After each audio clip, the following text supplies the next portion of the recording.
Ok, buen día. Vamos a empezar. Permítanme.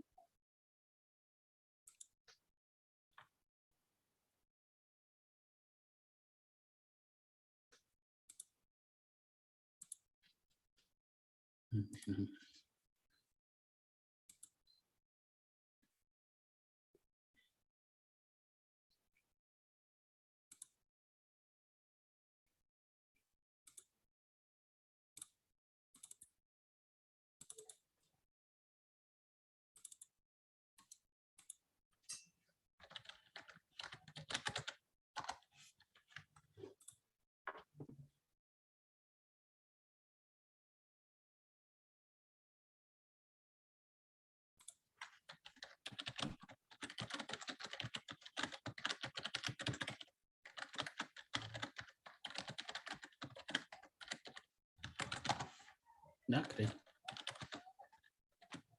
Ya.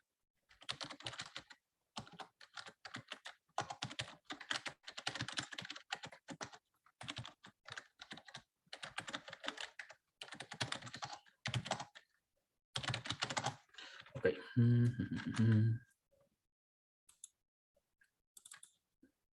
Ok. ¿Qué es lo que vamos a ver? Vamos a introducir un poco lo que es Pygame. De hecho, el objetivo de hoy es que hagan pues la versión de Hola Mundo de Pygame, que pues la versión de Hola Mundo en cualquier programa que manipule procesamiento de imágenes o que haga procesado de imágenes, independiente de si hace animaciones o qué tipo de cosas haga, es que al menos en la pantalla se vea una imagen. ¿Vale? Entonces, vamos a estar trabajando con la librería de Pygame. Duda, ¿a todos ya la tienen instalada? ¿Todos la instalaron con pip?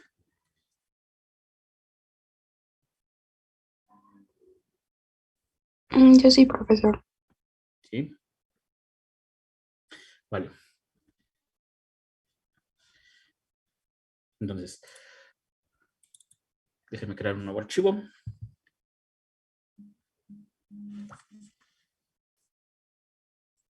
Le llamo... A ver, permítanme.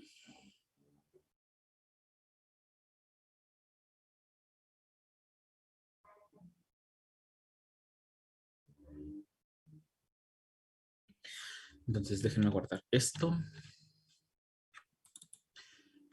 Pygame aquí, y vamos a llamarle juego. Juego.py.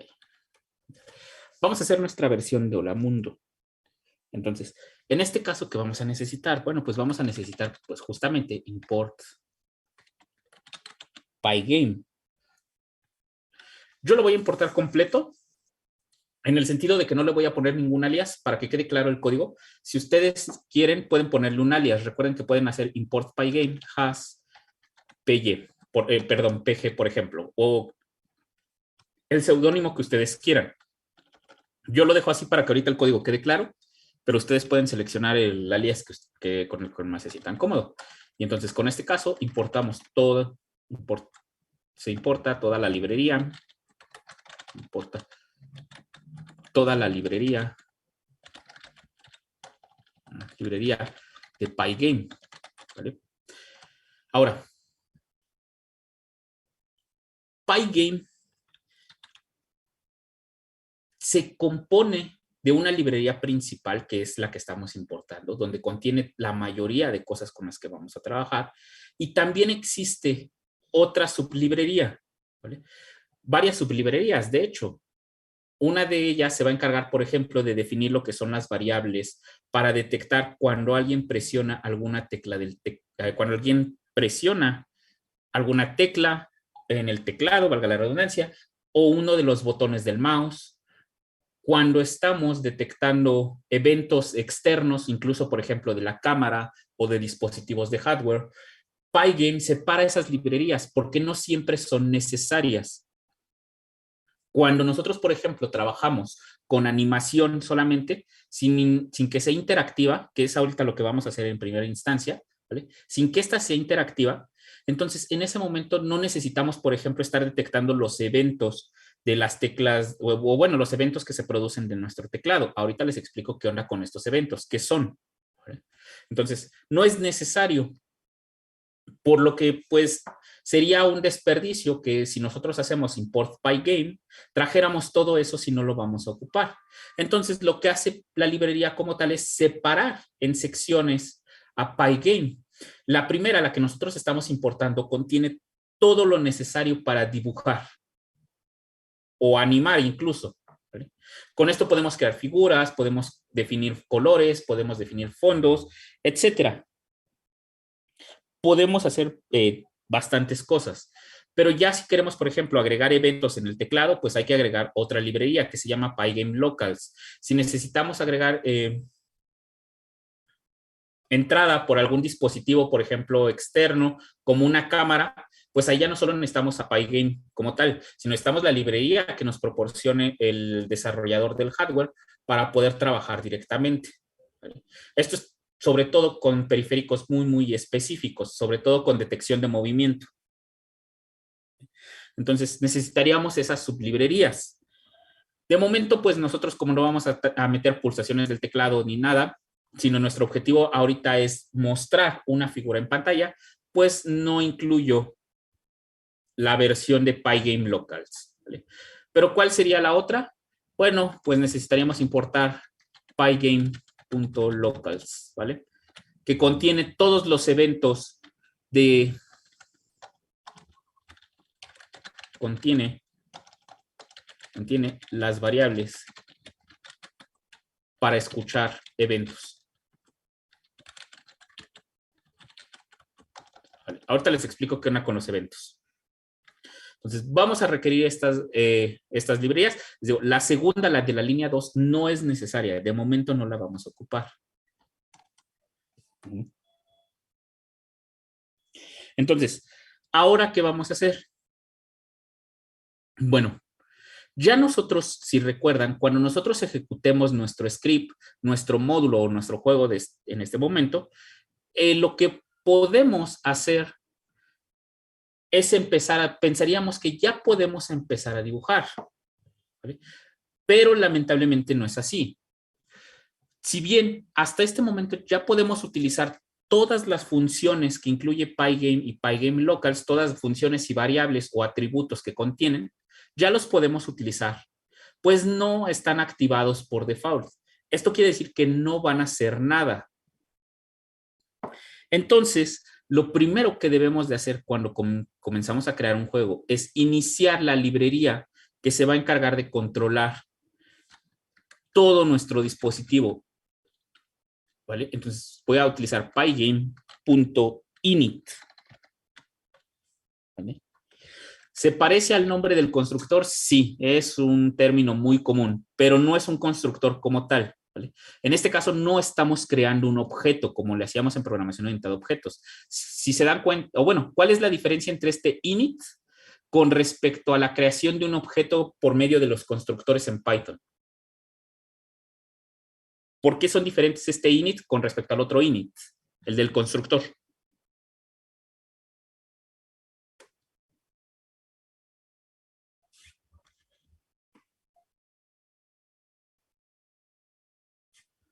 Déjenme mientras comentar aquí.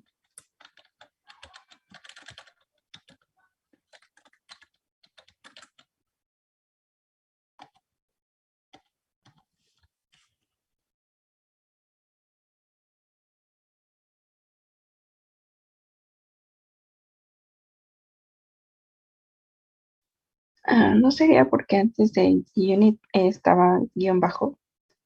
Ok, perfecto. Cuando nosotros creamos un objeto, por ejemplo, aquí si yo creo el objeto persona, lo voy a hacer así, class persona, ¿vale? El constructor se definía de guión bajo init en primera instancia, ¿vale? Ahora, cuando nosotros llamábamos o empezábamos a crear un objeto persona, no llamábamos esta función guión bajo init, sino como, bueno, pues creamos una variable p que alberga al objeto persona y lo hacemos de esta manera, con el nombre de la clase. Poner este nombre y estos paréntesis de aquí es el equivalente a invocar esta función, el constructor como tal. Bueno, aquí me faltó pasarle el self y una estructura, ¿vale? Independiente de qué haga. Entonces, en este momento, esto sustituye a escribir todo esto. Como les comenté, cuando trabajamos con nombres que tienen 2 guiones bajo consecutivos al inicio y al final, quiere decir que es una variable de Python, una variable reservada de Python. Como bien dijo su compañera, acá no existen ese guión bajo, ese guión bajo. Por tanto, este init no hace referencia a la variable init de Python que se convierte en el constructor de un objeto. ¿Vale? Entonces, en ese caso no es necesario. Entonces, este init sí es una función completamente de Pygame. Quiere decir que en Pygame existe algo definido así como def init, ¿vale? Y empieza a hacer código por debajo, ¿vale? Entonces, no confundir esta con el init de un constructor. ¿Por qué digo esto? Porque la mayoría de aplicaciones o de librerías que empiezan a escuchar a nuestro sistema, que buscan lanzar una reacción a cada cosa que hagamos en nuestro sistema, todas llevan un método o una función llamado init, ¿vale? No confundir con el del constructor, son cosas diferentes. Aquí sí es una función tal cual de nombre init. Podría ser medio confuso como decir que estamos creando un objeto de tipo Pygame. Aquí no, ¿vale? Aquí no es necesario crear un objeto de tipo Pygame. ¿Vale? Con esto, ¿qué empezamos a hacer con el init? Bueno, empezamos a escuchar tal cual a nuestro equipo. ¿Qué quiere decir? Si yo muevo tantito el mouse, un solo segundo, de hecho, o bueno, un solo milímetro, entonces existe una respuesta en mi computadora. ¿Vale? Esto quiere decir, ¿cómo funciona, por ejemplo, el mouse? El mouse lanza una señal óptica y recibe cómo se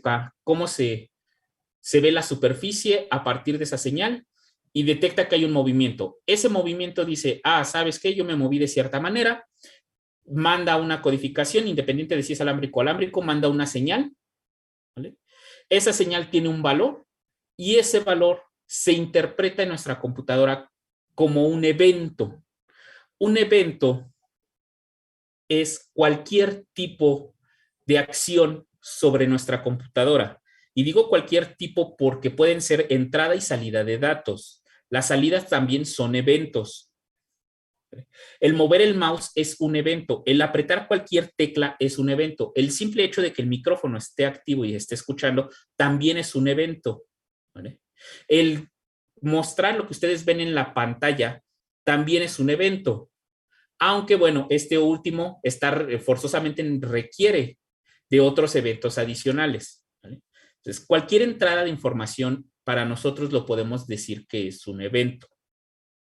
No importa de qué tipo de dispositivos sean. Entonces, todos los eventos externos codifican lo que estén haciendo, por ejemplo, en el teclado las pulsaciones, en el micrófono la recepción de las señales de audio, de las ondas de audio, en el mouse la captura de imágenes que se hace por medio de los mouse ópticos, o en el caso de los mouse antiguos de la ruedita, pues cómo está girando, cómo está moviendo los ejes la rueda. Y en el caso del teléfono, nuestros eventos son en qué parte estamos haciendo pulsación de la pantalla de nuestro teléfono. Todo son los eventos. Entonces, en nuestra computadora siempre, o en nuestro sistema operativo, siempre existe un escuchador o un listener de esos eventos. ¿Vale? Quiere decir que en nuestra computadora siempre una parte del sistema operativo está reservada para detectar cuándo ocurre una alteración del estado de nuestros dispositivos. Por ejemplo, si yo aprieto una tecla, por ejemplo, la tecla A, esta manda una señal y en ese momento el escucha de nuestra computadora lo que hace es decir, estoy recibiendo esta señal con esta. Entonces, quiere decir que tú apretaste la tecla A y entonces yo le digo al procesador que debe de ejecutar esta acción, le ordeno esta acción. ¿Vale? O a nuestra aplicación que nosotros estamos entendiendo. ¿Vale? Yo aprieto la tecla A, el escucha dice, vale, alguien apretó la tecla A. ¿Quiénes requieren el evento de apretar la tecla A. Tengo abiertos 10 programas. De esos 10, ¿quiénes necesitan que la tecla A sea pulsada? Ah, pues resulta que el 2 está a la alerta de que yo le diga que se pulsó la tecla A. Entonces, en este momento, el escucha le dice al programa, oye, ¿sabes qué? Ya se apretó la A. Haz lo que tengas que hacer con eso. Y ya el programa empieza a realizar sus acciones. ¿Vale?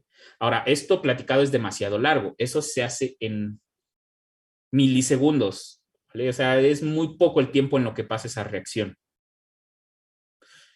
Por eso, por ejemplo, cuando hablamos en comunicaciones, siempre existe una longitud máxima para que los cables o de comunicación o los cables que envían señales, por ejemplo, la de Internet, los cables de Ethernet, sean eficientes. Por ejemplo, un cable de Ethernet pierde su eficiencia después de los 30 metros, me parece, y eso creo que es uno de estándar versión 6.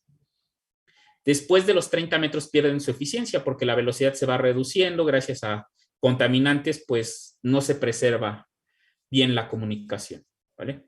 Lo mismo pasa con las señales inalámbricas. Las señales inalámbricas o las señales por ondas tienen problemas cuando se transmiten a través de las paredes, pierden su intensidad, pierden intensidad y pues entonces cuesta más trabajo leerlas. Por eso el Bluetooth es de los que más se pierde, su intensidad es muy baja.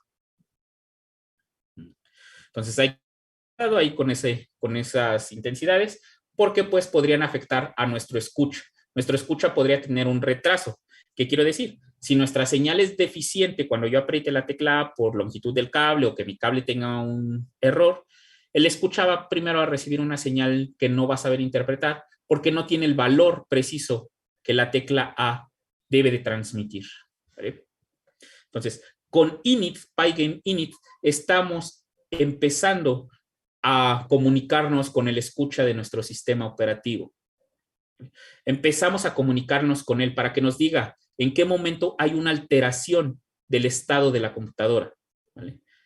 Entonces, iniciamos Pygame y ahora viene pues una de las partes que nos interesa, que es crear una pantalla. Entonces, en este caso, pues voy a crear una variable de tipo llamada pantalla, ¿vale? Y esta tiene que ser igual a Pygame. Llamo a la librería Pygame. Recuerden que aquí, igual en init, si ustedes le pusieron un alias a la importación de Pygame, sería el alias punto. Y aquí voy a mandar a llamar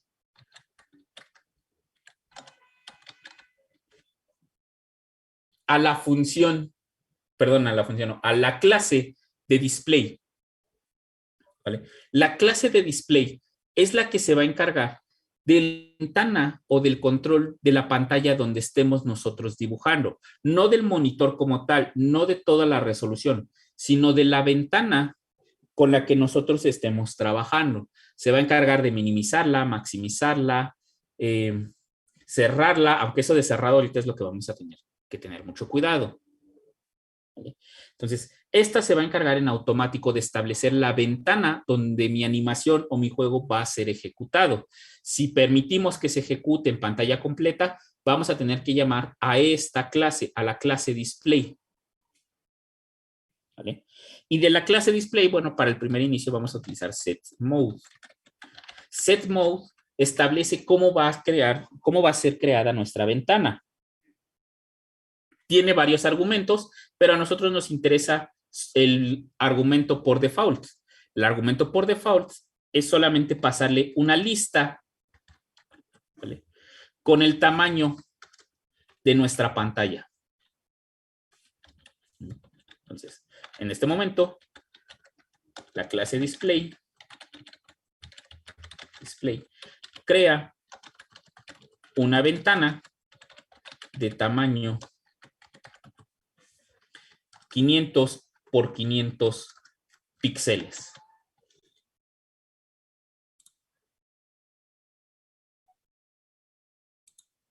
¿Vale? Ahora, ¿qué es esto de 500 por 500 píxeles? Bueno, déjenme abrir. Pues aquí en otro archivo. ¿Vale? Cuando nosotros estamos codificando o estamos trabajando con pantallas o con resoluciones con imágenes, tenemos diferentes formas de medir su tamaño. Una es por medio de los píxeles, que es la que estamos ocupando. De hecho, ustedes cuando compran un monitor, les dicen, la resolución de la pantalla es en 4K, que me parece, si no me equivoco, ese es 1920 por 1080, es 5840 por 2160. Esa es la resolución 4K. La resolución HD es 1920 por 1080 píxeles. ¿Qué es esto de los píxeles? Bueno, los píxeles son cada punto de nuestra pantalla. Nuestra pantalla se puede ver como una matriz de M por N entradas. Y digo entradas porque no tienen que ser precisamente números. Por ejemplo, una imagen puede ser de esta resolución, que aquí, bueno, déjenme poner 1, 2, 3, 4, 5, 6, 7, 8. Es más, los voy a separar todos con un espacio.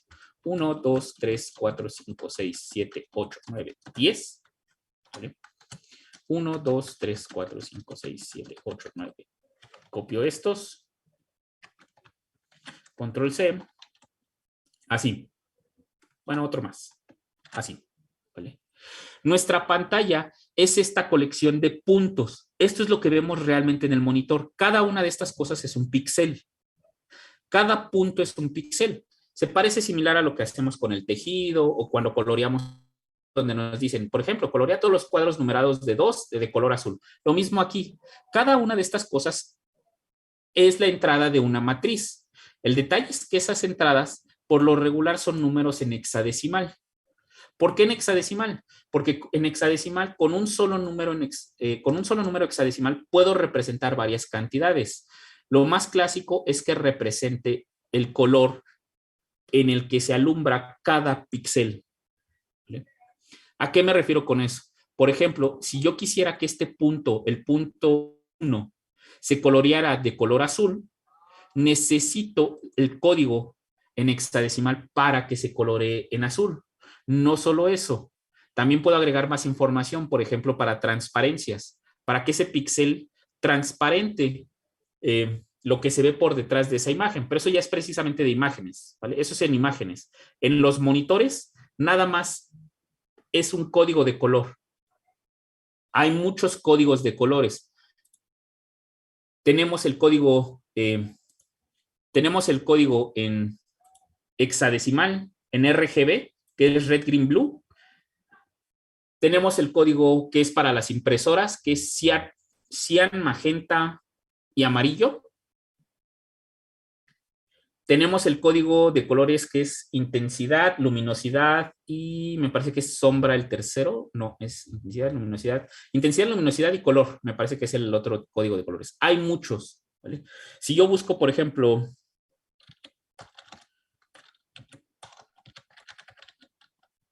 no, mejor aquí no, acá, donde tengo más códigos de colores. Voy a abrir esta aplicación que se llama GIMP. Esta es una aplicación nada más para procesamiento de imágenes, equivalente a Photoshop, ¿vale? Aquí, cuando yo escojo un color, quiero escoger un color, ¿vale? Aquí puedo menearme entre todas estas paletas. Lo más común, o bueno, lo que yo más utilizo es esta rueda. Es exactamente lo mismo, nada más que se me hace más cómoda, ¿vale? Yo puedo escoger un color, por ejemplo, voy a buscar uno rojo y puedo escoger la intensidad del rojo hacia negro o hacia blanco, ¿vale? Entonces, pues vamos a escoger un color de esta manera, un poco más rojizo, así. Vamos a menearnos por aquí. Vean que a la derecha me empieza a dar códigos numéricos. Este color RGB son los colores que me van a representar, o los valores de rojo, verde y azul, que me representan este color que está acá, el que dice actual, ¿vale? Me da estos 6. Aquí la ventaja de GIMP es que los trabaja con números flotantes, pero realmente son enteros, se queda con la parte entera. Ese punto decimal lo hace más que nada para la luminosidad. Ahora, el de abajo, este es el otro tipo de color que yo les decía, luminosidad. ¿Este qué es? Es luminosidad, ajá. Croma, aquí está. Y tono, ¿vale? Esto es otra codificación de colores. Estos 3 valores LCH, ¿vale?, significan que cuando yo los varíe me van a dar este color con estos valores. Ahora, este de acá abajo de notación HTML es el RGB que tenemos acá arriba con enteros de 2 a la 2, de 0 a 255, 0 a 255 y 0 a 2 a la 55. En total podemos representar 2 a la 55 al cubo de colores. ¿Vale? Y dependiendo de cuánta intensidad tenga el rojo, el verde o el azul, nos dará un color u otro. Por ejemplo, en este caso estoy utilizando un color más parecido al rojo. ¿Vale? Entre más aumento la intensidad del rojo, vean que ya me dio el valor aquí. Y de hecho me acabo de dar cuenta que este me lo está dando de manera porcentual. Ni siquiera me lo está dando en 0 a 255. Lo que quiere decir aquí es que el rojo vale 255. El verde no tiene nada. El verde no está contribuyendo en este color, por eso tiene 0. Y el azul está contribuyendo en un 18.4% de 205. ¿Vale? Entonces, esos tres cantidades, 255, 0 y esto que está acá, que es más o menos 25, 27, es más o menos 28. ¿Vale? 255, 0, 28. Eso me va a generar este color que dice actual. Esas mismas cantidades se pueden representar con 6 símbolos hexadecimales. 6 números o un número hexadecimal de 6 cifras. Las primeras dos son para el rojo. Del 0 al FF podemos representar 255 valores. Los segundos dos son para el verde y los terceros son para el azul. ¿Vale? Entonces, podemos trabajar de esta manera. Como les dije, hay varias codificaciones de colores. Esta de HSK, esta es, si no me equivoco, tono, saturación y valor. Esta es otra. Aquí, por ejemplo, no tiene la de cian, magenta y amarillo. La de cian, magenta y amarillo está más reservada para las impresoras. Por eso siempre les dicen cuando van a imprimir algo que no siempre va a salir del tono en que ustedes lo ven en la pantalla, porque la pantalla representa los colores con algunas codificaciones específicas, mientras que al momento de imprimir salen con otras. Y por eso luego los tonos se ven diferentes. Lo que ustedes ven en la pantalla no coincide con la realidad. ¿Vale? Entonces, resulta que esa codificación de colores está contenida en cada entrada de esta matriz por medio de esta codificación en hexadecimal. ¿Vale? Entonces, cada píxel aquí contiene un código de color, de manera que cuando encendemos el monitor, ese código de color va a ser representado y nos va a dar un punto de la imagen. ¿Vale? Entonces, si ustedes buscan una imagen, por ejemplo, voy a buscar bosque, por ejemplo, busco imágenes, déjenme ver, tamaño, a ver, vamos a buscar tamaño icono. Aquí, esta que está aquí. Abrir una pestaña nueva.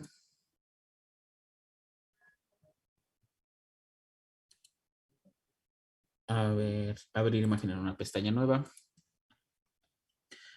Ay, no me da mucho el zoom. Déjenme descargarla. Guardar imagen como GTS. Documentos. Antes Pro. Programación 1. Python. Aquí. Python. Déjenme guardarla ahí. Lo que pasa es que quiero ver justamente el tamaño del zoom. Aquí. Así. Ahí está. Conforme yo me acerco, espero que se alcance a ver y no se vea borroso. ¿Vale? Conforme yo me acerco, pequeños cuadrados en esta parte. Esos cuadrados son los píxeles de la imagen. No son lo mismo los píxeles de la imagen que los píxeles del monitor. El monitor puede representar imágenes con una matriz de 1920 por 1080. De hecho, es al revés, es 1080 por 1920. 1080 filas por 1920 columnas. ¿Vale? Puede representar eso en la resolución HD. ¿Vale? Esta imagen tiene otra resolución, tiene otro tamaño, quién sabe cuál sea, la verdad. Déjenme ver qué resolución tiene. Aquí no me lo muestra. Permisos, abrir con imagen. Aquí está. Es una imagen que está hecha con 256 por 256 píxeles. Eso quiere decir que a esta imagen es una matriz de tamaño 256 por 256. ¿Vale?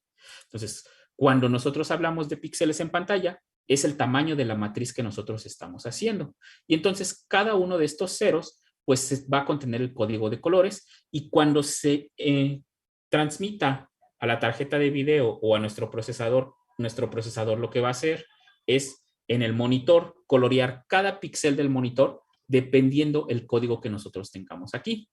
¿Vale? Ahora, en esto que estamos creando acá, creamos una ventana que puede dibujarse en una matriz de 500 por 500 píxeles. Y cada píxel lo podemos tratar como un objeto independiente, al igual que las matrices. ¿Vale? Entonces, esto que está aquí nos va a generar una imagen o una ventana de 500 por 500 puntos para dibujar. Esto quiere decir, en ejemplo de aquí, de esta que es 10 por 6, tenemos en total 10 por 6 entradas para poder dibujar. Y para poder colorear, pues necesitamos en cada entrada pasarle los colores. Entonces, ahora, si guardo esto todavía no me va a mostrar la pantalla. ¿Por qué? Lo único que hicimos fue activar el escucha de Pygame para que entren los eventos. El problema también es que como no vamos a utilizar locals de momento, estos escucha eventos muy básicos, pero por ejemplo, pulsaciones del teclado no sabe cuál es el valor del código para saber que se apretó la tecla A o la tecla F. Mientras que esto que está acá abajo nos crea una ventana, pero no le hemos dicho que nos muestre la ventana. Hasta ahorita estos son atributos para nuestro juego. ¿Dudas hasta aquí?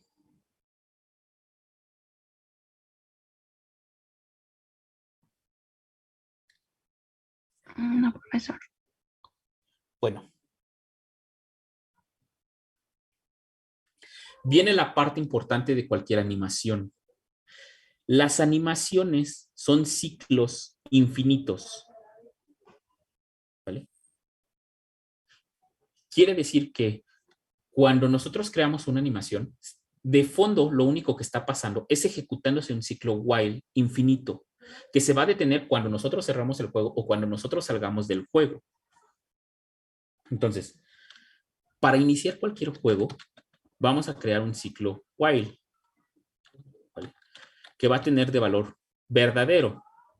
Por lo regular, se le utiliza una variable de control, por ejemplo, vamos a llamarle ejecución, y que sea igual a verdadero. ¿Vale? Y mientras ejecución sea verdadero, el juego se va a estar corriendo, ¿vale? Va a estar ejecutándose. Esto hay que tener mucho cuidado, porque lo podemos confundir con lo que se conoce como frames por segundo o con los frames para dibujar nuestra pantalla, los FPS. ¿Vale? Pero no, son cosas diferentes. Este ciclo while, cada iteración se va a ejecutar en un ciclo del procesador, mientras que los FPS es en un ciclo de actualización de la pantalla. La pantalla, nuestro monitor, cuando trabajamos con animaciones, se ejecuta o se cambia su estado cada cierto tiempo. Por ejemplo, cuando escuchamos decir que nuestra ventana es de 60 Hz, por ejemplo, que nuestro monitor, perdón, es de 60 Hz, quiere decir que en cada segundo se actualizó nuestro monitor 60 veces. Esa sería la frecuencia del monitor. Esto que está aquí no está relacionado con eso directamente. Este sería con respecto a la frecuencia del procesador. O sea que esto se va a estar ejecutando más rápido de lo que el monitor se va a ejecutar. Por eso después tenemos que hacer un retroceso. Este while necesitamos meterle una sentencia que lo pause el tiempo necesario para que el monitor se actualice. Pero eso ya lo vamos a ver un poco más adelante cuando veamos nuestra primera animación completa. Entonces, todo juego funciona así. Todo juego se ejecuta en un ciclo while, infinito. Si se dan cuenta, siempre vale true. La única forma de escapar de eso es que yo cambie el valor de ejecución o que el ciclo de repente. Y entonces en ese momento se terminará de ejecutar nuestro juego. Siempre, siempre es así. Es más, los juegos más sencillos, el ciclo se utiliza si hubo respuesta del jugador o no. Por ejemplo, un juego donde se hace piedra, papel o tijera. ¿Vale? En un primer encuentro es piedra, papel o tijera, se ejecuta el juego y entonces el jugador está jugando contra la computadora. Después hablaremos de qué onda con eso de las inteligencias artificiales. Está jugando con la computadora, ¿vale? Gana o pierde el primer juego y el menú le pregunta, ¿quieres continuar jugando, sí o no? ¿Vale? De fondo se está ejecutando este while siempre, siempre, siempre, siempre. Entonces le pregunta, ¿quieres continuar? Sí, no. Vale, el jugador decide que no. Entonces, en ese momento, cuando el jugador aprieta que no, cuando se detecta el evento de seleccionar no, cambiamos el valor de ejecución a false y ya no entra al siguiente ciclo. ¿Vale? Ya no entraría al siguiente ciclo y sale del juego completamente. Entonces, todo juego comienza así. Y les digo, no confundan este ciclo que está aquí con la actualización de la pantalla. La actualización de la pantalla es independiente de este ciclo. Esto se ejecuta con el procesador.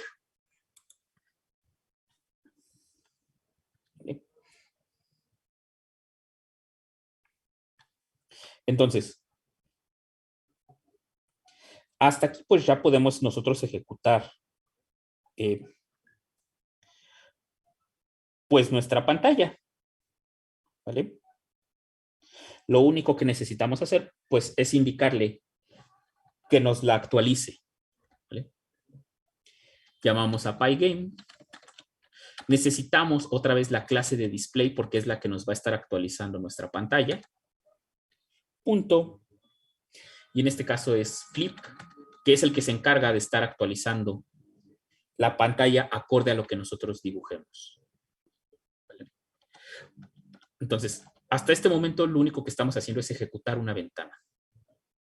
Ahora, si resulta que nos salimos del ciclo de ejecución de nuestro programa, lo que debemos de hacer es dejar de escuchar los eventos de entrada de nuestra computadora, porque si no de fondo se van a estar quedando ahí. El juego sí el juego va a cerrar nuestra pantalla si nos salimos del ciclo, ¿vale? Va a cerrar la ventana. En el momento en que nos salimos de este ciclo while, va a cerrar la pantalla, pero el juego va a quedarse ejecutándose todavía. ¿Por qué? Porque sigue escuchando los eventos. Entonces necesitamos detener a la escucha, que ya deje de escuchar los eventos. Entonces para ello llamamos a Pygame y le hacemos quit, ¿vale? Entonces se detiene el escucha de eventos, ¿vale? Mientras que este de flip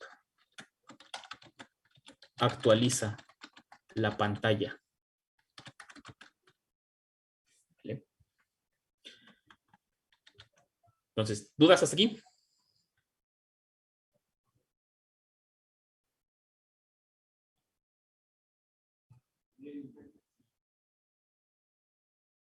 Entonces, vamos a ejecutarlo. Juego.py. Perdón. Python 3. Juego.py. ¿Vale? Ya tenemos nuestra ventana. ¿Vale? No hace nada. Traten de cerrarla y díganme qué pasa. Bueno, si todos llegamos hasta este punto, ¿vale? Vamos bien. ¿Alguien no ha llegado hasta este punto de momento?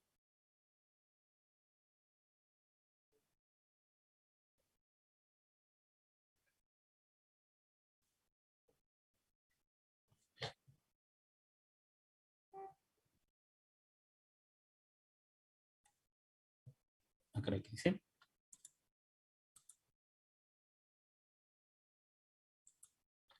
¿El no he llegado a este punto o no hay problema hasta este punto? Ok. Vale, entonces, bueno, pues si van a tener un problema, traten de cerrar la ventana con el botón de cerrar. No deja cerrarla. Efectivamente, De hecho, a mí ya me marcó, no responde porque lo apreté varias veces. ¿Vale? Le voy a dar a esperar de momento. Entonces, ¿por qué no funciona? Por estar salido. ¿Por qué no si quieren salirse, nada más pásense a la terminal y aprieten control C o control X, ¿vale? Para detener el proceso. En Windows lo pueden hacer de otra manera. Le pueden dar clic derecho en la barra de tareas, ¿vale? Le dan clic derecho y donde dice administrador de tareas, ahí cierran el que diga Pygame o Python, ¿vale? Y en automático les detiene el proceso. ¿Vale? ¿Por qué esta cosa que está aquí? Bien, si yo lo detengo desde acá, en Linux, en terminales Unix, con control C se detiene el proceso, ¿vale? Es una secuencia de escape, ¿vale? Para forzar la salida de cualquier programa. En el símbolo del sistema de Windows me parece que es con control X. Entonces, ¿por qué no lo cierra? Porque si bien activamos el escucha de eventos, no le hemos dicho qué hacer con esos eventos. Y como les mencioné, toda alteración de estado de nuestro sistema es un evento. El simple hecho de que yo mueva el mouse 1 milímetro, con que se mueva el puntero 1 píxel, eso ya se considera un evento.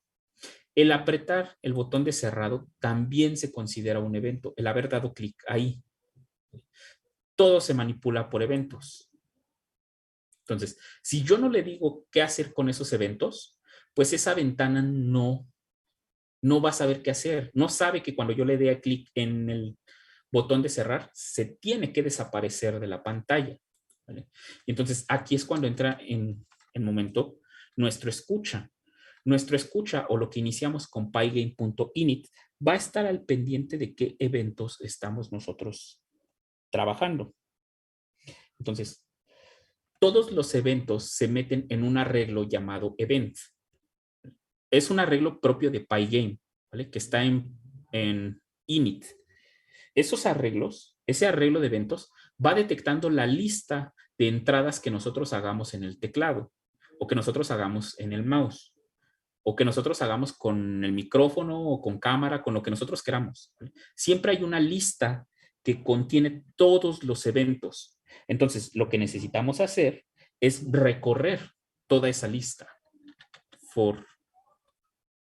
Vamos a llamarle evento. ¿En dónde? Pues en la lista que les estoy comentando, pygame.event, así se llama la lista se llama event.get, ¿vale? Esto nos va a generar una lista con cada cosa que nosotros introduzcamos. Y ahora, evento es un elemento que contiene la información de lo que haya ocurrido dentro de nuestra pantalla. Por ejemplo, el tipo de evento que nosotros queremos. En nuestro caso es el evento de querer salir de la ventana. Entonces, tiene un nombre ese evento. Y para utilizarlo, pues podemos utilizar si evento es igual, no es cierto, aquí me falta evento.type igual a pygame.quit. ¿Vale? Entonces, ¿qué queremos que haga? Bueno, pues queremos que ejecución sea igual con falso. ¿Vale? Entonces, en este momento, lo que estamos diciendo es, ok, todo evento que nosotros hagamos en una iteración, en un ciclo de estos, en un ciclo while, que se alcance a detectar en una iteración del ciclo while, se va a guardar en esta lista events. Entonces, lo que hacemos es obtener toda la lista de eventos con este comando, ¿vale? En esta parte se obtienen todos los eventos en una iteración del juego, ¿vale? Las iteraciones del juego son las de while, ¿vale? Entonces, vamos a detectar todos los eventos que se hayan obtenido en esta iteración. Entonces, dependiendo de los eventos que nosotros hayamos querido, pues podemos hacer una u otra cosa. Entonces, recordemos que evento no es otra cosa más que el objeto que atrapa cada elemento de la lista, ¿vale? Entonces, este va a atrapar cada uno de los elementos y lo podemos utilizar en cada iteración del for. Evento es un objeto, contiene el tipo de evento, cuánto tiempo duró el evento, cómo se activó el evento, cómo se cancela el evento, o sea, en qué momento se detiene el evento de ejecución. Contiene muchos tipos de información. Entre ellos, el tipo de evento o cómo se llama el evento que nosotros estamos ejecutando. En nuestro caso, estamos diciendo que nuestro evento se llama de quit, de salida. Es el botón de salida, ¿vale? Entonces, en este momento, lo que cambiamos es el valor de la ejecución. Recuerden que ejecución es nuestra variable de control para el ciclo del juego. En cuanto ya sea falso, el juego va a terminar de ejecutarse, ¿vale? Entonces, aquí habría un pequeño problema. Uno podría pensar que este ciclo retrasa a este otro ciclo, porque puede ser que apretemos muchos eventos en una sola iteración. Bueno, otra vez les repito, todo esto es a nivel de ciclos del procesador. Y recuerden que sus procesadores hoy en día son de gigahertz por segundo. Eso quiere decir que hacen 4, por ejemplo, uno de 4 gigahertz hace 4 por 10 a la 9 tareas por segundo, ¿vale? Entonces, esta cosa es demasiado rápida. De hecho, por eso después sincronizamos con la frecuencia de la pantalla. Por eso a veces es muy complicado cuando se lanzan juegos. No es lo mismo que digan, vamos a hacer un juego a 60 cuadros por segundo, que hacer un juego a 120 cuadros por segundo, porque se tienen que sincronizar, ¿vale? Entonces, en este momento, pues nosotros estamos habilitando el evento de salida y ya podremos detener a nuestra ventana, ¿vale? Yo aprieto el botón salir y ya se cierra sin ningún problema, ¿vale? Ejecuto. El de minimizar, pues ese es parte del sistema operativo, ¿vale? Ese no hay problema, pero el de cerrar es un evento completo que controla nuestro juego, ¿vale? ¿Por qué lo controla nuestro juego y no el sistema operativo? Porque por alguna razón, cuando trabajamos con cosas más complicadas que no solamente son juegos, sino análisis de datos o cosas así, si permitimos que el sistema operativo interrumpa nuestro proceso cuando el sistema quiera, pues podría causar problemas. Entonces, por eso se nos otorga el control completo de la salida. De la minimización no hay problema. Habría problemas si nuestro sistema operativo no fuera multitarea, ¿vale? O sea que no puede ejecutar más de 2 tareas a la vez. En ese caso sí tendríamos muchos problemas. Pero como no es nuestro caso, ya todos los sistemas operativos son multitarea, bueno, excepto no, incluso también los enfocados para servidores, pues entonces el minimizado lo puede hacer el propio sistema, porque puede continuar el juego ejecutándose, aunque se minimice, pase a segundo plano, ¿vale? Entonces, ¿dudas hasta aquí?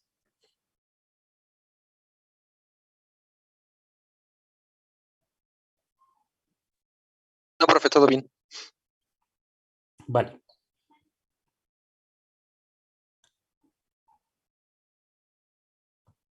Entonces, pues como que nuestra pantalla así en negro, pues no se ve tan bonita. Vamos a cambiarle el color de fondo para entender cómo funcionan las propiedades de nuestros objetos, ¿vale? Todos nuestros objetos que nosotros dibujemos contienen propiedades, ¿vale?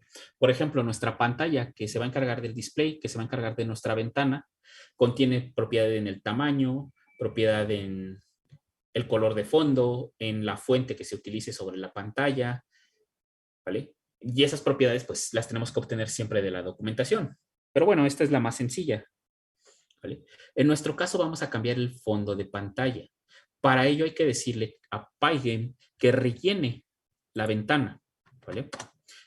Esto que está en negro no quiere decir que esté relleno en negro. De hecho, tal cual como pasan las cosas con negro no tienen nada, ¿vale? Cuando tenemos un fondo negro no hay nada. Aquí no hay nada en esta ventana. Por eso se ve negra. Entonces, lo que vamos a hacer es decirle a Pygame que no la coloree de cierta manera y hasta el comando es natural. Casi todos los comandos en Pygame van a ser de manera natural. Entonces, como queremos colorear la pantalla, pues necesitamos modificar un atributo de la pantalla. Entonces, recuerden que nuestra pantalla de 500 por 500 píxeles está guardado en esta variable.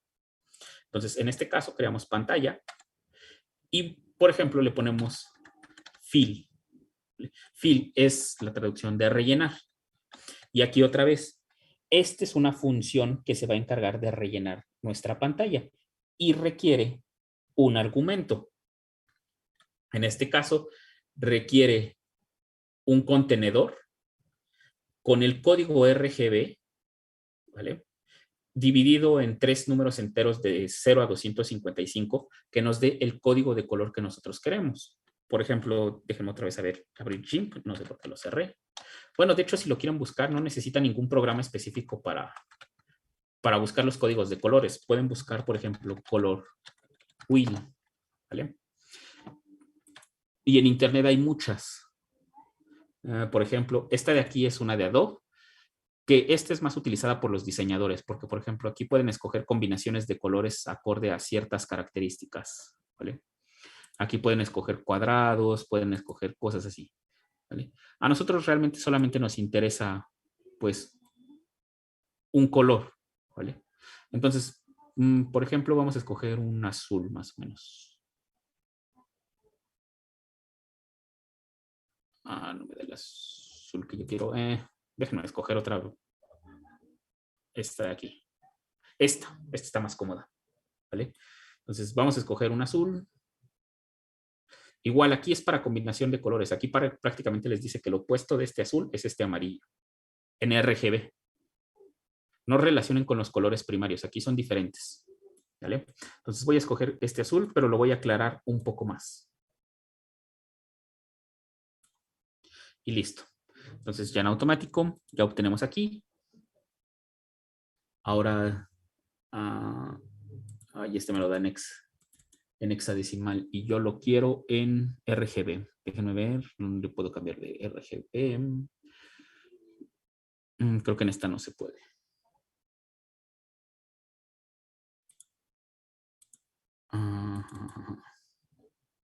Bueno, en esta no se puede obtener el RGB. Quiero una que me dé el...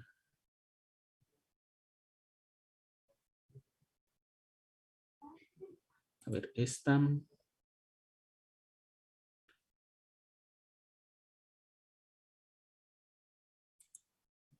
RGB mode. A ver, déjame ver. También me lo da en hexadecimal. Lo que pasa es que en Python necesito forzosamente el código RGB en rojo, verde y azul, con 3 valores separados. Entonces déjenme pasarlo así. GIMP. Voy a utilizar este de conversión. Hay otras ruedas en internet que sí convierten RGB a hexadecimal. Por ejemplo, si yo busco hex to RGB, ¿vale? Aquí, por ejemplo, puedo poner el color en hexadecimal, el color que me dio en hexadecimal esta paleta, ¿no? Esta paleta de aquí, por ejemplo, me dio este valor en hexadecimal, lo copio y lo pego aquí y le doy convert. Y aquí ya me da los valores de rojo, verde y azul que necesitamos, ¿vale? Son 208, 204 y 252. Entonces, déjenme cierro esto. Entonces, cuando nosotros rellenamos, siempre que nosotros rellenamos o queremos cambiar el color, necesitamos pasarle una colección con los 3 colores, ¿vale? Recuerden que la diferencia entre una lista y este tipo de colecciones con paréntesis es que estas son inmutables, ¿vale? No pueden cambiar su valor, mientras que las listas hasta les podemos agregar valores. Entonces, en este caso queremos una con rojo. El rojo siempre va primero, que vale 208. Luego va el verde, que vale 204. Y por último va el azul, que es 252. ¿Vale? Entonces, en automático, esto nos va a cambiar nuestra pantalla o nos la va a rellenar, ¿vale? Esta palabra pues, significa rellenar, de este color. Guardo y ejecuto el juego. Y ya obtenemos nuestra pantalla de otro color. ¿Vale? ¿Dudas?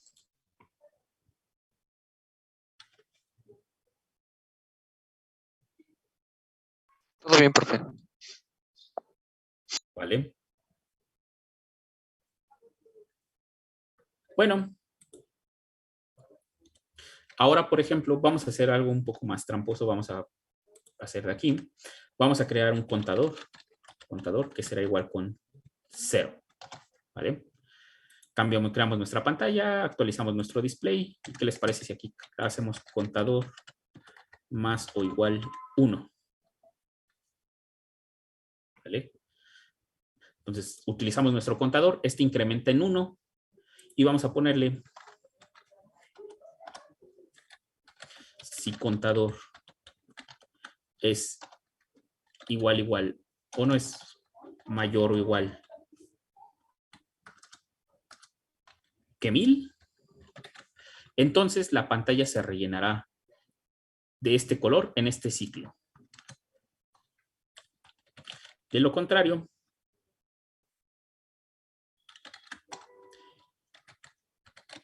pantalla.fill, que sea, vamos a pasarla a rojo. Vamos a ver un rojo por aquí, este anaranjado. Lo aclaramos un poco. Copio el hexadecimal, lo pego aquí y le doy convert. 255, 137, 146. Entonces es 255, 147, 256, se me hace mucho azul. 146 y es 137. 146 y 137. ¿Vale? Guardo. Comienzo a ejecutar. ¿Vale? Vean que tarda bastante, pero es incluso menos. Me atrevería a decir que es menos de un segundo lo que tarda. Prácticamente un segundo, de hecho. Un segundo en actualizar nuestra pantalla. ¿Vale? Entonces, tuvieron que pasar 1000 iteraciones para que nuestra pantalla se cambiara de color en un segundo. Entonces, ¿era de rojo azul? Sí, primero es rojo y luego es azul. A veces puede haber un lag aquí, que es lo que un lag es un retraso, ¿vale? ¿Por qué existe ese lag? Pues depende de qué esté haciendo nuestro procesador, ¿vale? Si nuestro procesador tiene unas tareas pendientes de otros programas o cualquier cosa, pues los ciclos se pueden retardar. Pero realmente no es mucha la diferencia en ese retardo, salvo que las otras tareas estén ocupando mucho procesador. Entonces es cuando nuestro juego comienza a tener retrasos muy, muy grandes, muy notorios, que prácticamente se congela nuestro personaje o lo que estemos viendo en la pantalla se empieza a congelar. Es porque nuestro procesador está saturado y se está tardando mucho en hacer uno de estos ciclos. ¿Vale? Entonces, vean que pues con esa cantidad de ciclos podemos controlar el tiempo. De hecho, lo que hacemos después es retrasar esta que está aquí. ¿Vale? Esta en automático es la que actualiza la pantalla. Lo que hacemos previamente a la instrucción flip es configurar cómo va a estar la pantalla cuando nosotros estamos en este ciclo. Se configura la pantalla, color, tamaño, forma, etc. Y luego se dibuja. Flip se va a encargar de dibujar. Entonces, si nosotros queremos sincronizar nuestro ciclo con la frecuencia de nuestra pantalla, necesitamos retrasar esta opción un cierto tiempo. ¿Dudas hasta aquí?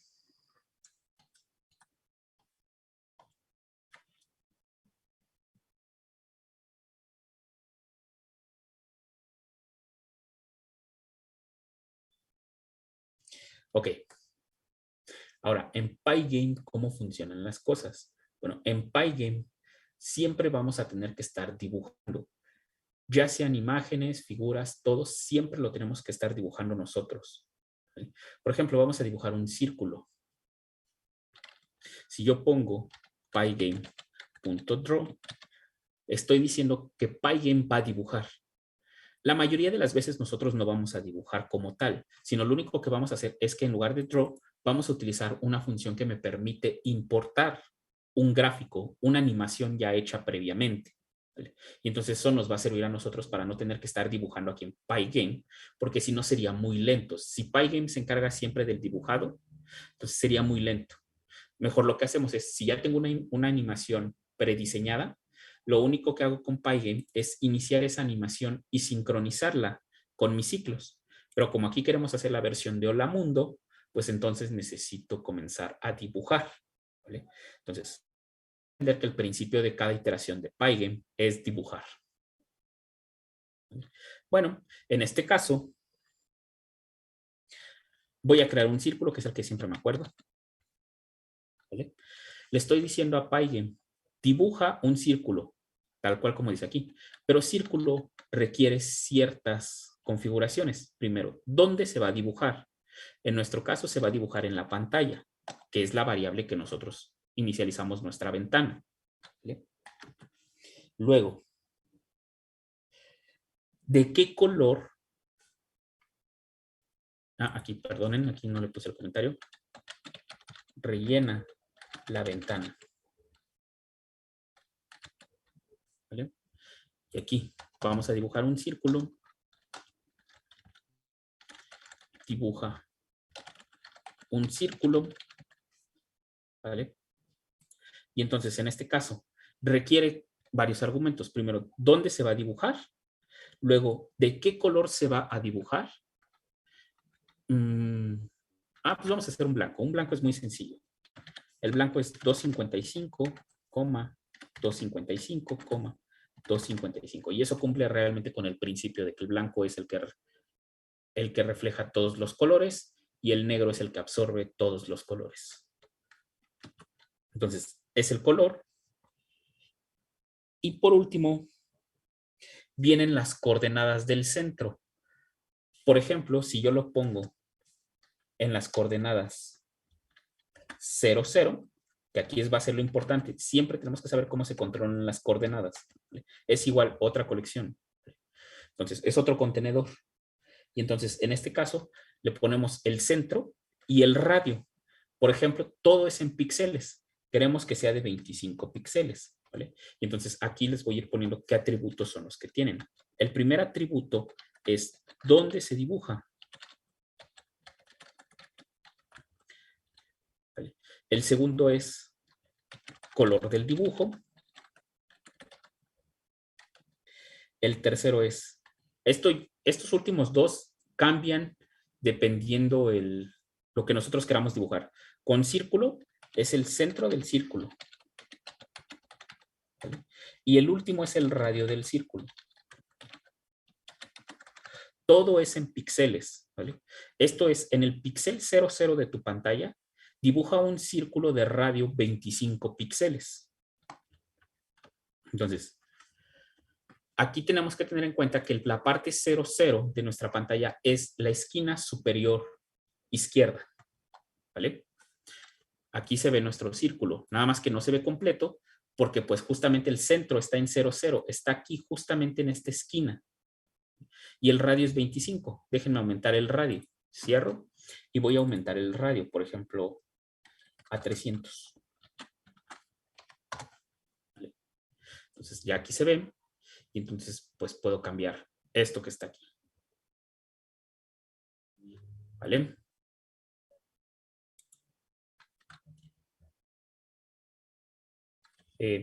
¿Dudas aquí?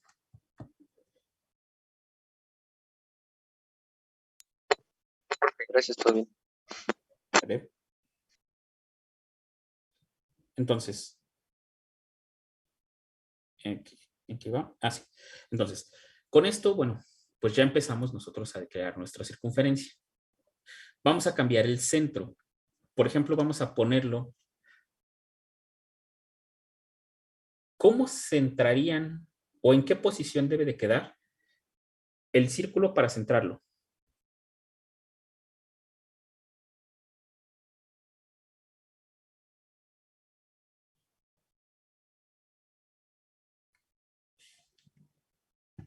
O sea, quiero que quede en el centro de la pantalla. Y es más, déjenme cambiarle para que el radio sea 250.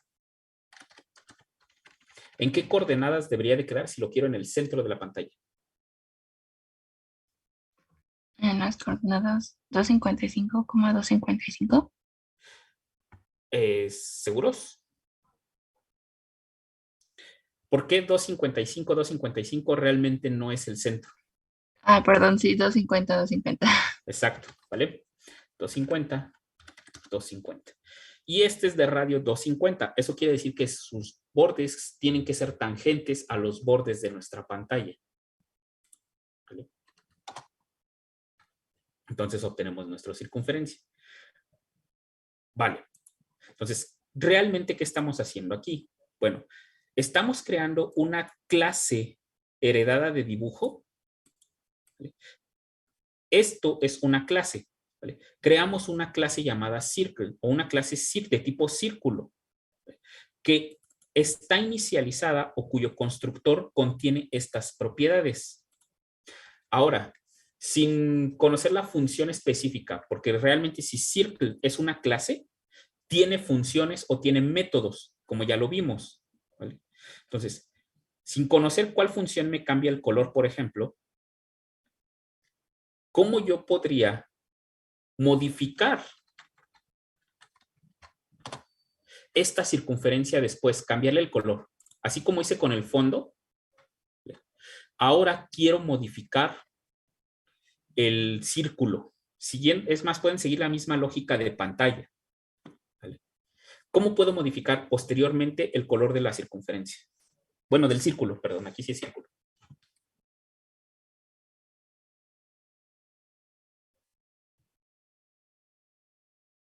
O ni siquiera el color, cualquier atributo con el que nosotros que hayamos creado círculo. Entonces, este círculo, recuerden, es una clase, este es un objeto cuyo constructor contiene como inicializadores dónde se va a dibujar, el color con que se va a dibujar, el centro y el radio. ¿Cómo le harían para modificar este círculo? O sea, yo quiero modificar en específico este círculo tal cual, este que está aquí, este grande. Igual, después de mil ciclos del procesador, quiero que se cambie de color. ¿Cómo le harían?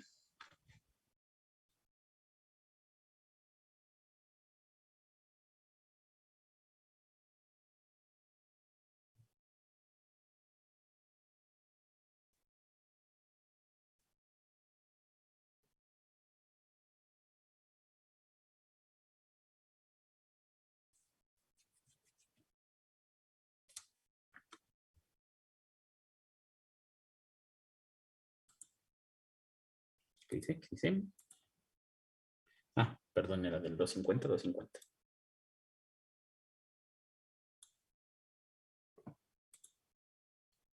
¿Cómo se les ocurre que realmente podríamos hacerlo?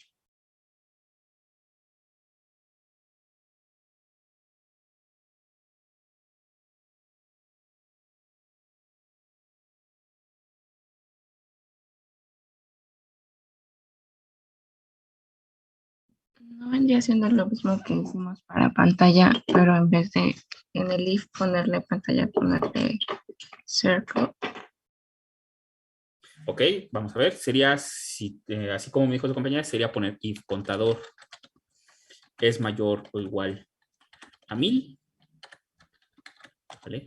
Entonces, en este caso, lo pongo todo completo así, pygame.draw.circle. Déjenme lo copio todo. Más rápido. Control C, Control V, y vamos a querer ahora que sea un verde, por ejemplo. Pero no uno tan chillante, uno así. Copio este, Control C, pego aquí, Control V, le doy clic, me da 90, 175 y 80. Entonces el color es este, es 90, 175 y 80. Lo dejo con las mismas coordenadas de radio, de centro y del mismo radio.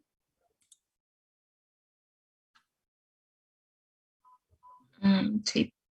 Ok, vale. Cierro esto.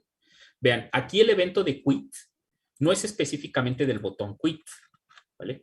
Si yo aprieto Alt F4, ya funciona también, ¿vale? Quit detecta todos los eventos que cierran ventanas. Alt F4, Control W en algunos casos, el botón de salir, de cerrar, ¿vale? Entonces, en este caso, vuelvo a ejecutar. Se cambian los colores. Ya queda, funciona bien. Solamente que, ¿cuál es el problema de esto? ¿Realmente qué está pasando?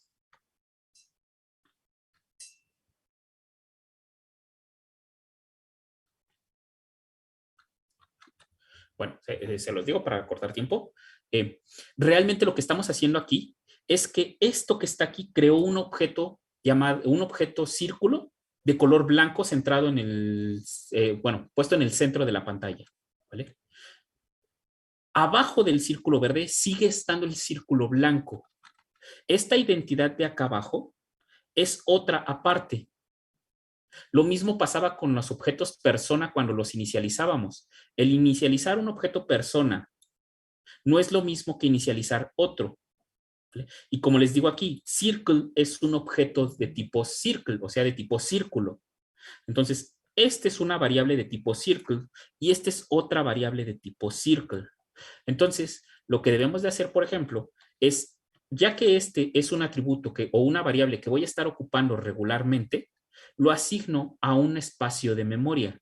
Vamos a llamarle círculo. Círculo igual a esto. Y entonces, posteriormente, como yo ya no quiero crear nuevas variables de círculo, sino la que quiero modificar es esta variable justamente, este círculo que ya creé previamente, pues modifico sus propiedades. Círculo punto, me parece que en este caso es setFill, aunque no me acuerdo si es con mayúscula o minúscula, ahorita lo checamos. ¿Vale? SetFill es el color de relleno, dice que va a establecer el color de relleno y esto es igual a, pues aquí ponemos el código RGB de nuestra 90, 175, 80, 90, 175, 80, ¿vale? En este momento nosotros lo que creamos es un círculo, perdón, estamos tratando el círculo que ya creamos, este círculo de aquí, le estamos reasignando este argumento, este color que nosotros estamos, con el que se está dibujando, ¿vale?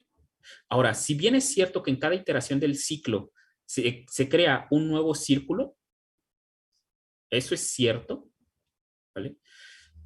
También es cierto que cada vez que acaba de ejecutarse un ciclo while, se destruye este círculo y en la nueva iteración se vuelve a construir.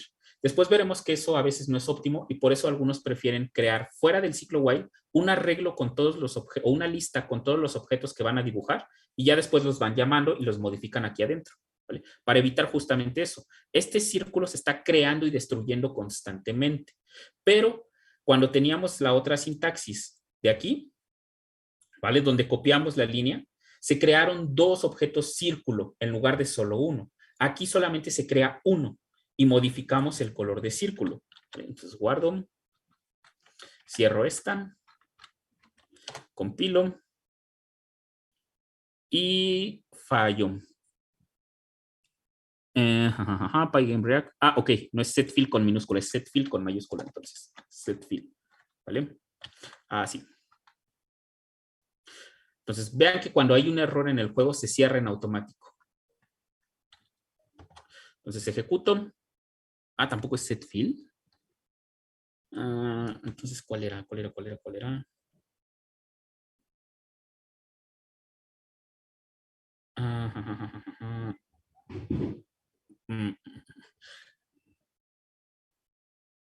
¿Es fill?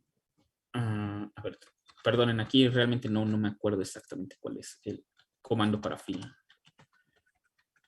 Me acuerdo los de Java, pero los de Python no me acuerdo mucho. No, tampoco es fill. Bueno, se las debo de contar. Esto ya se los explico bien en la siguiente sesión con la documentación.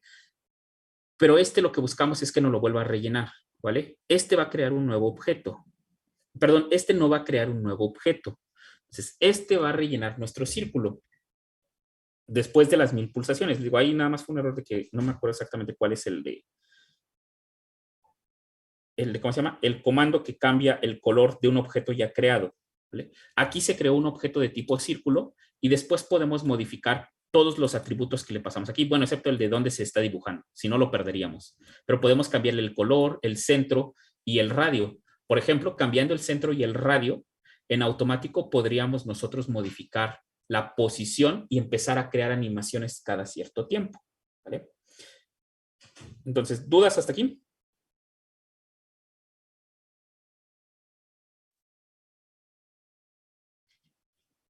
No, profesor, creo que no. Entonces, si no hay dudas, continuamos el martes, ¿vale? Sí.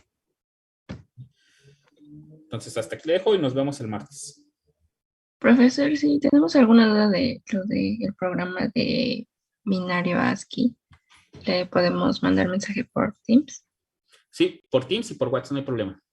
Ok, gracias. Nada. Hasta el martes, profesor. Que tenga buen Hasta fin de luego. semana. Hola, Hasta luego. gracias. De nada, hasta Luego, luego. profe. Hasta luego.